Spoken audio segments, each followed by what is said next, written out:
Hello and welcome to day 57 of Dungeon 23. Now, despite the fact that I explicitly stated that I knew February was a short month, the fact that the month is almost over already surprised me.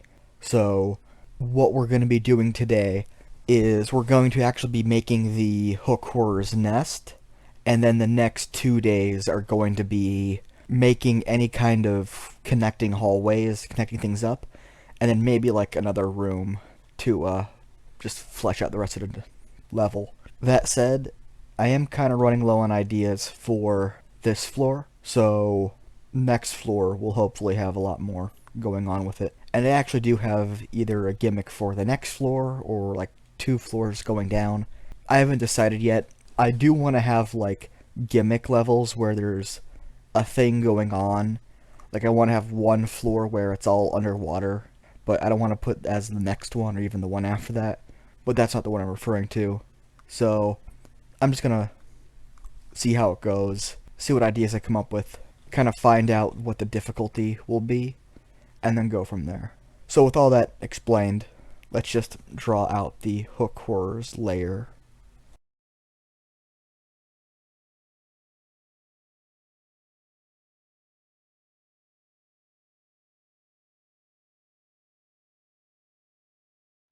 Alright, here we are. It's just a very basic room. Gonna be, let's see here, 15, 30, about 50 by 50, or rather 40 by 40. I'm not so good with math, as established by now, with a very large nest in the center. And I don't actually think hook horrors are really birds, but looking at the fact they have a beak, they have claws like a bird, they have echolocation like that of an owl, it makes sense. Even though subterranean birds aren't really a thing. Unless you count the burrow owl. The burrow owl. Alright, there's an idea. So let's go quickly put down our blind hook horror, which I have in our monstrosities folder. Here's my little design for it. And speaking of burrow owls, we're just gonna name this guy Stewart.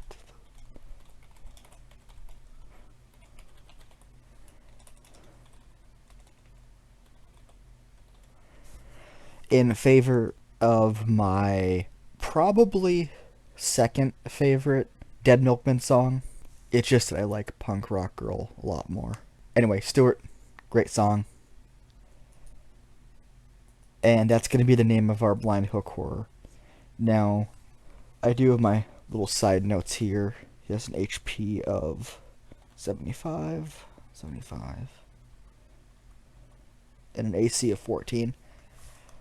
I do have the other character sheet, which I believe we already went over, so not going to go into that again. The importance is that it just has the blinded condition, even though it technically has blind sight.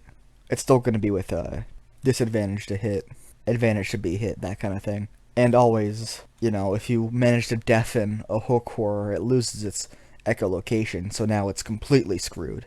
So the hook horror doesn't really have anything on it itself, but there is going to be loot in its room.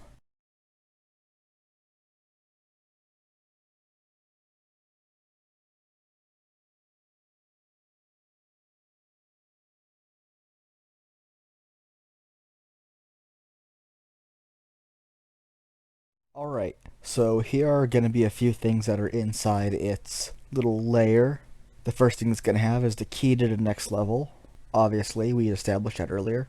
The second one being the magical bag of hamburgers that the Burger Boggle has, as well as the information from the Diary of the Dead Adventurer. On top of that, there's going to be a bag of 4d6 silver pieces with 2d8 gold pieces, so some pretty good treasure. And then also 1d4 minus 1 hook horror eggs. Now, what the party wants to do with them, it's up to them. But, with that said, before we get to the 2 items that need to be put into the sprites of their corresponding NPCs, I want to do something with actually how the hook horror wanders around.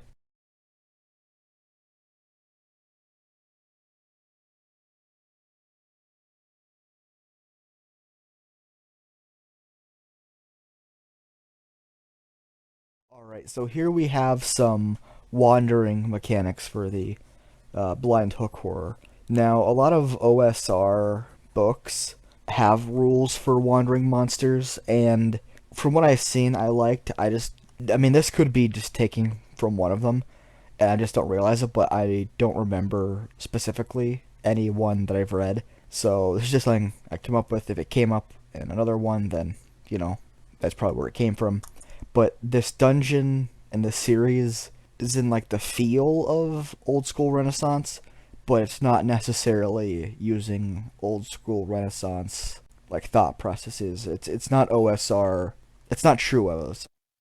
It's just trying to get a feel of OSR. So I'm not gonna be too in depth with my wandering monsters mechanics and how they wander from room to room, other than the fact that there's gonna be a roll involved for most of them. And this one is that every 10 minutes, roll a d6.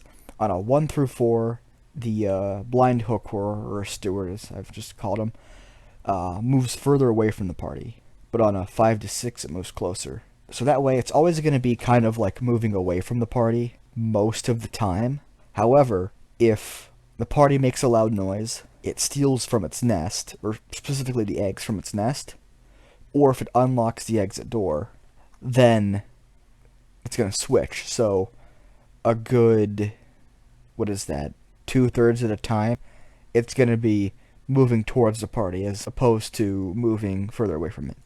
So with our hook horror, its loot, and how it kind of moves from room to room done, let's go check out our other creatures, our NPCs, and then go ahead and stat them out. Or not stat them out, flesh out their 2 items that they have.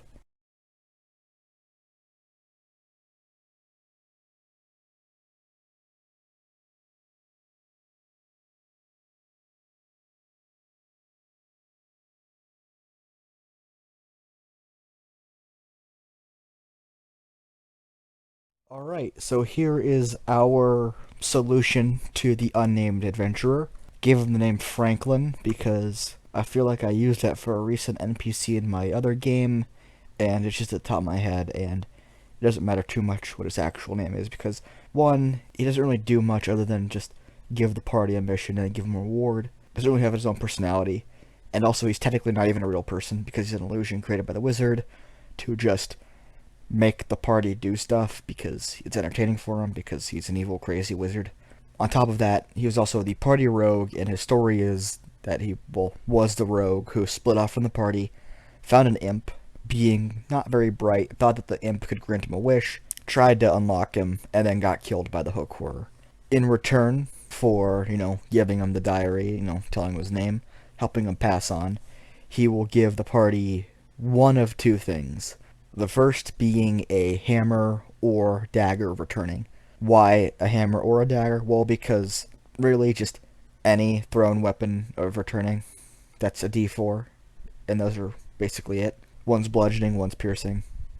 I was thinking maybe doing like a +1 dagger or a +1 club, but I think it's a bit too early to give +1s. But like a dagger or hammer of returning, it's useful to have extra to have it. It's a straight upgrade, and it basically means that the party isn't going to really have to run out of their daggers or hammers, although it still could get destroyed. If the party like throws it and it's like lava or something, it's destroyed, it's gone.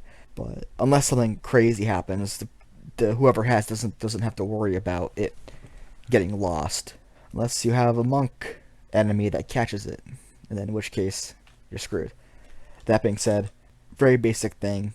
The other one being a ring that allows the attuned users. This one actually requires attunement. I think the actual dagger of returning requires attunement too, but this one definitely requires attunement.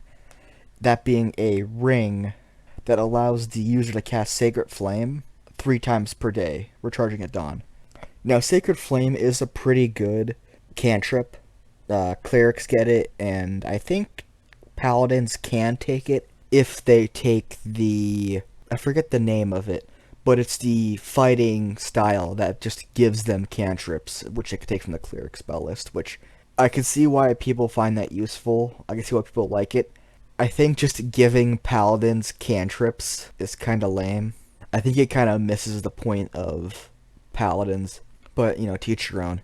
And the other thing being that it's going to use it at 2d8, which means as if the party member was at 5th level. So up until they reach 5th level, it's really good. The only difference being that they can only use it 3 times a day. And, of course, if you use it and it misses, or rather, the enemy makes a save because it is a dex save, then in which case just you waste one of your uses of it.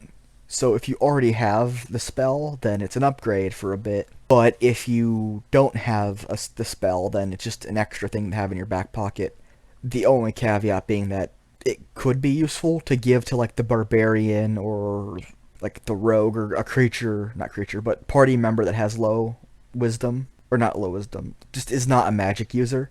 But it's going to use the wisdom spell casting, or rather just the spell casting DC of the party member, which if your barbarian has low wisdom, if they have a negative, then they're probably going to be doing the save at like, because it's a baseline of 8 plus 2 because they're 2nd level, 10, then minus 1 because of their wisdom modifier being negative. I can't imagine anyone having a modifier of -2, but it happens. So yeah, like a 9 or 8 even for their DC, which is really, really low.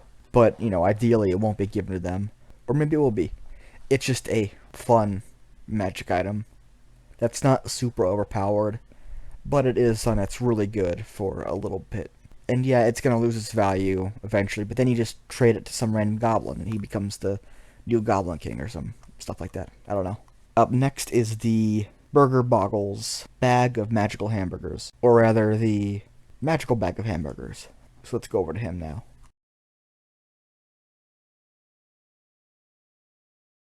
The Magical Bag of Hamburgers is a bit different. The main thing is that there's no chance to pull out a boggle that'll just be hostile, and there's not an infinite amount of hamburgers. Although more are coming, it's just that you don't have the chance of just pulling out an infinite amount of hamburgers. It only gains 1d4 plus 1 hamburgers every dawn. And with that, the actual hamburgers themselves act as good berries from the good berry spell, which means that they heal 1 HP and they grant a full day's nourishment.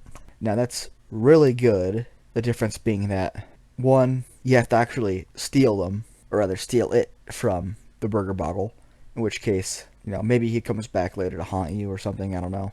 And it's still not as good as a Good Berry spell, because Good Berry creates 10, whereas at most you're getting a day with this is 5. And of course it still costs an action to eat it, so, So with our second guy done, that is our Burger Boggle, and that is our guys.